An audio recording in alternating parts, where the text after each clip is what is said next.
Bismillahirrahmanirrahim.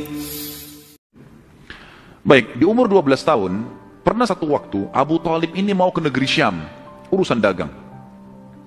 Pertama kalinya Nabi SAW, biasanya Nabi ini selalu pemalu, nggak banyak minta dan nuntut ke pamannya. Khusus pada saat itu Nabi SAW bergantung di bajunya Abu Thalib, nggak mau lepasin. Pokoknya dia mau ikut.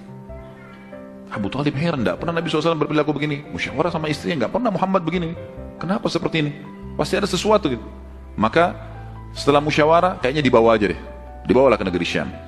Pergilah Nabi SAW bersama dengan Abu Thalib dan kafilahnya.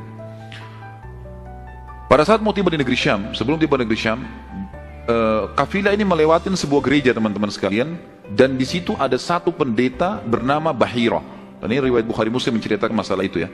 Dan sampai sekarang di negeri Syam masih ada puing-puingnya gerejanya Bahira ini. Pada saat itu di zaman Nabi SAW ada gereja ini, dan sampai sekarang masih ada sisa puingnya. Saya pernah lihat cuplikannya sendiri, ada sisa puingnya di negeri Syam, tepatnya di Syria ya.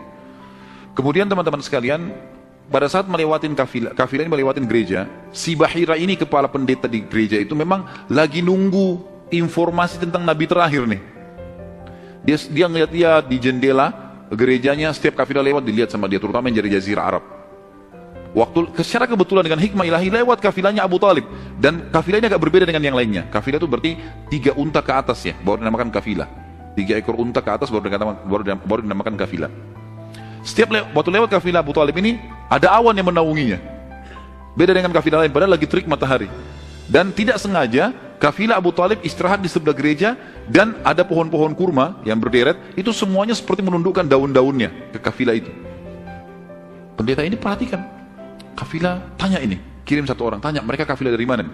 Jawabannya dari Jazirah Arab. Dari mana? Dari kota Mekah. Kata Bahira, hidangkan makanan sebaik mungkin di gereja, undang semua kafilah ini masuk makan. Diundanglah. Ringkas cerita, masuklah mereka untuk makan, dan pada saat satu kafilah ini masuk, yang ditinggalkan di situ hanya Nabi SAW. Nabi gak boleh masuk, karena tradisi orang Arab dulu aib kalau anak kecil ikut makan.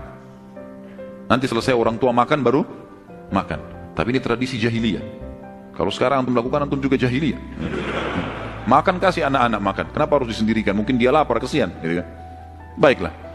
Waktu lagi makan, Bahira ini memperhatikan satu persatu orang-orang Quraisy ini, wajahnya. Karena mereka tahu cirinya Nabi terakhir. Alisnya, wajahnya, mukanya, kulitnya, jalur nasabnya, semua jelas. Lihat semua, tidak ada tanda-tanda kenabiannya. Ini mukanya muka biasa semua. Maka si Bahira tanya, apakah masih ada dari kafilah kalian yang tidak ikut makan? Kata mereka, ada satu anak kecil di depan, kami suruh jaga barang kami.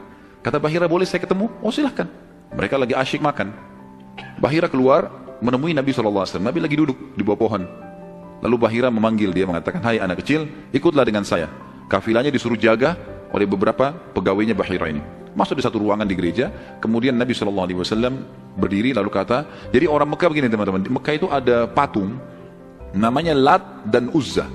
Lat dan Uzza ini 2 patung yang luar biasa dikultuskan di Mekah. Hebat patung ini menurut mereka. Jadi kalau bersumpah atas nama Lat dan Uzza sudah tidak mungkin berbohong. Kalau bohong kualatnya.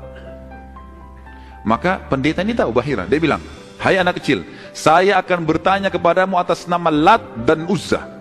Ini semua anak kecil sampai orang tua di Mekah tahu nama ini, dan mereka ketakutan kalau dengar nama ini. Apa jawaban Nabi SAW waktu itu? Umur 12 tahun, masih kecil. Kalau kita sekarang masih SD gitu kan. Maka beliau mengatakan, jangan engkau sebutkan 2 nama berhala itu, karena aku membencinya. Aku tidak suka dengan patung itu. Penasaran Bahir. Diperhatikan wajahnya, alisnya, matanya Nabi SAW. Perlu teman-teman tahu ya, ciri fisik Nabi SAW itu luar biasa, tersebutkan secara rinci di Taurat dan Injil. Allah mengatakan dalam Al-Quran, a'udzubillahi minasyaitonirrajim, ya'rifunahu kama ya'rifuna abna'ahum. Orang-orang ahli kitab, terutama Yahudi dan Nasrani ini, maksudnya orang Yahudi dan Nasrani, betul-betul mengetahui Muhammad SAW sebagaimana mereka mengenal anak-anaknya, karena terinci. Disebutkan dalam hadis, alis Nabi SAW seperti busur panah yang lebar, berwarna hitam dan tebal. Bola mata beliau SAW besar, kelopaknya, dan dipenuhi dengan bulu mata yang lebat. Bola matanya putihnya putih bersih, hitamnya hitam pekat. Hidungnya yang mancung, bibir, dahi, dan pipi yang setara dengan wajah, tidak oval dan juga tidak bulat gitu kan. Kulitnya sangat putih sampai Nabi SAW pipinya kemerah-merahan. Jadi sangat tampan, luar biasa. Sampai ahli hadis mengatakan, kalau Yusuf alaihissalam diberikan sepertiga gagahan dunia, maka Nabi SAW memberikan seluruh kegagahan dunia. Tidak pernah ada orang melihat Nabi SAW tidak suka. Manusia terbaik, pilihan. Paling sempurna nasabnya, paling sempurna ilmunya, fisiknya, segala-galanya. Bahira memperhatikan Nabi SAW, ini semua ciri yang disebutkan dalam Injil ada. Dia masih bimbang, dia ingin buktikan satu hal. Apa itu? Dalam Taurat dan Injil juga disebutkan, setiap nabi itu punya tanda kenabian. Apa tanda kenabian teman-teman sekalian? Sebuah daging yang menggumpal di pundak sebelah kanan. Dan daging itu berwarna merah kehitam-hitaman dan memiliki bulu yang lebat. Maka Bahira berkata, hai anak kecil, apa kau izinkan saya untuk melihat punggungmu? Dia mengatakan, iya silakan. Dibuka oleh Nabi SAW. Begitu dia lihat tanda itu, lalu Bahira menciumnya dan mengatakan, kaulah orangnya. Tapi garis bawah satu hal ya, tanda ini tanda kenabian. Sudah selesai dengan Nabi Muhammad SAW. Jadi kalau di punggung antum ada dusta semua. Gak ada hubungannya sama Nabi. Loh ya, karena banyak orang yang ngaku-ngaku Nabi nih. Kata Nabi SAW akan datang 50 dajjal, pendusta. Setelah aku meninggal, mengaku semuanya Nabi. Mereka semua pendusta, aku penutup para Nabi dan Rasul, gitu kan. Karena ada orang mengaku gitu. Jadi ini khas untuk Nabi-Nabi dan sudah ditutup dengan Nabi Muhammad SAW. Sudah habis ceritanya. Nah, jadi kalau ada yang gumpal-gumpal itu daging numpang aja. Pada saat itu, Bahira pun membawa Nabi SAW masuk ke dalam ruangan makan lalu berkata, siapa walinya anak ini? Wali, ya. Siapa walinya anak ini? Kata Abu Talib, saya ayahnya. Abu Talib berkata, bagaimana? Kata Bahira, tidak mungkin kau ayahnya. Anak ini mati ayahnya waktu dia masih 6 bulan di perut ibunya. Pendeta di negeri Syam tahu. Anak ini meninggal ayahnya waktu dia umur 6 bulan di perut ibunya. Dan ibunya meninggal pada saat dia umur 6 tahun.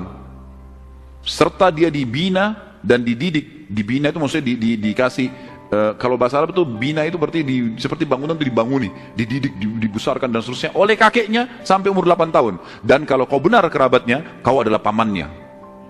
Abu Talib kaget, dari mana anda tahu semua itu? Benar semua. Dia bilang, kami temukan dalam kitab kami. Ketahuilah, keponakan kau ini adalah nabi terakhir yang sedang ditunggu oleh orang-orang. Dan kalau orang Yahudi tahu dia dari turunan Arab, maka pasti mereka akan membunuhnya sebagaimana mereka berusaha membunuh Isa alaihissalam. Kalau mereka tidak suka, mereka tolak, gitu kan?